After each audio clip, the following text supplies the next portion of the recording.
So I had a request come in to talk about the shanks and how to get rid of them. The challenge, guys, with the shanks is your intuitive solutions that you're going to come up with are completely backwards. And when you understand these concepts, it's actually a pretty quick fix, but I want to help you get rid of that anxiety, that fear of standing over the ball and ruining your day with a few shanks. I'm going to show you how to win versus the shanks. This is the Golf Essentials Podcast with Casey Borg. The big problem with the shanks is not really, shanking a ball once. It's sort of that death spiral that people fall into where they develop this fear and, the natural intuitive reaction of when you shank a ball, you do certain things, and that only exacerbates the problem. So here's what I mean. So shanks are most often, shanks, when you shank a ball, what's happening is the hosel of the club is hitting the ball. Okay, so way on the heel, that the round area where the shaft meets the head is hitting the ball. So that's usually caused by one of two things. Most commonly is a swing path that's outside in. Okay, so if and the indicators would be if you look at your divots, are your divots pointed to the left of the target? Do you tend to hit, if you look at the wear marks on your irons, are they a little bit out towards the toe? And, do you tend to hit a little fade out there? So that would tell you that your path tends to be from the outside in. And what happens when the club comes from the outside in, you can envision, okay, if the club is square, right? If you make it extreme, so if you run it extreme, the club coming way from the outside in, you can sort of picture in slow motion that the hosel of the club is leading the way. And if you don't hit the hosel of the club, the only thing that's left is sort of out towards the toe of the club. And so that leads to that tendency of hitting it out on the toe. The fact is the heel side of the club face is blocked, or it's hidden by the hosel, So an outside in swing path greatly increases your chances of struggling with the shanks. And coincidentally, most average golfers, higher handicap golfers, have an outside in swing path. So there's that.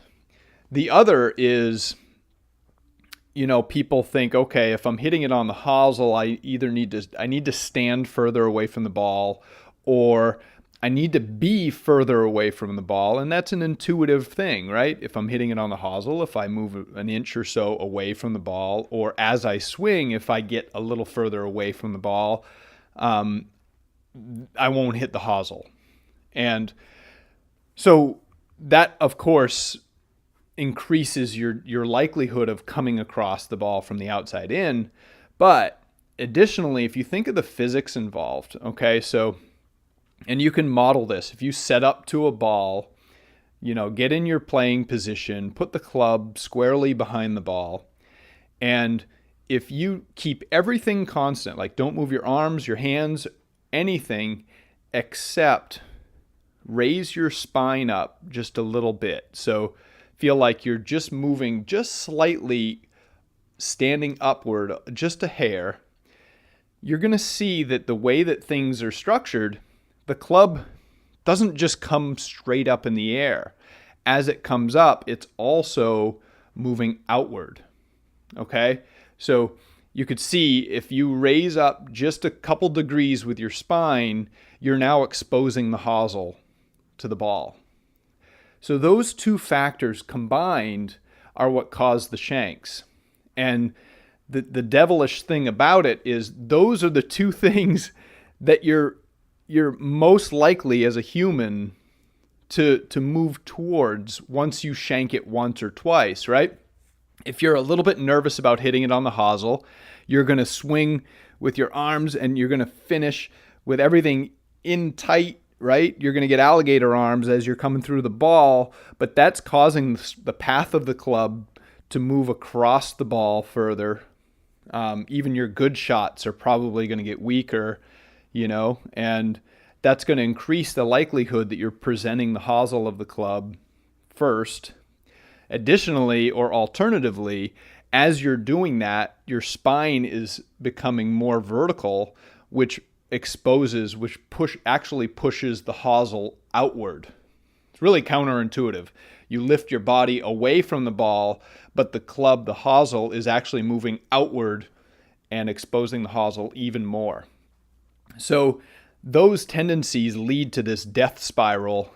And when you get nervous about the shanks, you're very likely to fall into one of those two things or both and be more likely to continue to shank. So to repair the problem, what we need to do is focus on, golf is a game of opposites, and it feels very counterintuitive. We need to ensure that our swing plane is on track. So we want to make sure that we're coming at the ball, from around our body, from a slightly inside the target line place, right? Where we're able to hit the ball with the center of the club, and it's not hidden behind the hosel, so to speak. So we're swinging more from an inside to square to back to inside swing path, a correct swing plane. And we do that by maintaining our posture so the spine angle stays nice and square. And we do that through a series of drills to prevent that over-the-top motion. So I've got a few drills. There's a swing dowel drill that's on the website that's really good for a visual. You put a dowel in the ground parallel to your shaft, but a few inches outside of the swing line, the swing path, and that gives you a good visual that you got to swing underneath that shaft and stay on plane. Alternatively, you can do something either with a head cover, or if you're masochistic, you can do like a 2x4. So you put the ball on the ground, maybe you put it on a tee so it stays in the same place every time, and you lay the club down in the playing position. And then off of the toe of the club, give yourself an inch or 2 inches to start with, just to be safe. And we're going to do really small swings. But if you've got a 2x4 standing on its side out there, and you start out with real small swings, just 9 o'clock to 3 o'clock pitch shots. But the idea is we definitely don't want to hit that 2x4 heading into the ball, nor do we necessarily want to hit it after either. So it's about coming from the inside to square to back to the inside. And that visual should really help you. If you're able to sort of slowly tighten up that margin, so if you start at 2 inches out from the toe of the club, move it in gradually. I wouldn't recommend like big full swings with this because you could hurt yourself and you can beat up your clubs. But if you just start to feel, okay, I'm able to hit these little shots without hitting a shank, and you start to believe that you're now exposing the center of the club face as opposed to just scraping everything off the toe or shanking it, then you're going to start to build some trust. And just know that, it's human nature to want to back away from the ball, to stand more straight as you're coming through the ball, and to sort of alligator arm it in your follow through. All of those things actually contribute to the shanks, not prevent the shanks. It's so backwards, and a lot of players fall into that trap, and they really fear for the shanks, and it can be really debilitating. But the good news is the fix is actually quite simple.